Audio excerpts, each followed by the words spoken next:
Jean-Paul, comment l'Europe peut sortir par le haut de cette situation ?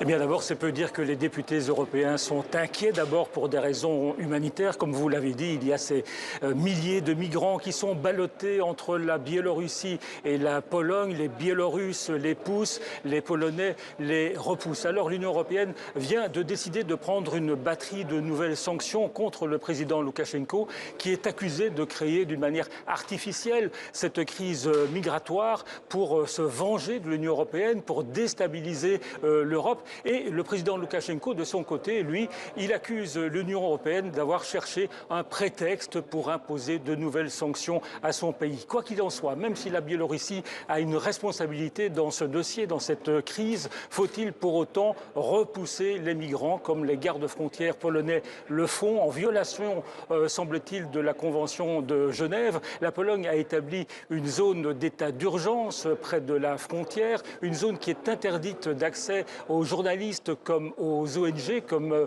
par exemple Médecins sans frontières. Bref, cette zone d'état d'urgence ressemble de plus en plus à une zone de non-droit et on en parlera probablement cet après-midi ici au Parlement européen avec Filippo Grandi. C'est le haut commissaire des Nations Unies pour les réfugiés qui a déjà accusé à plusieurs reprises l'Union européenne de défendre davantage ses frontières que les migrants.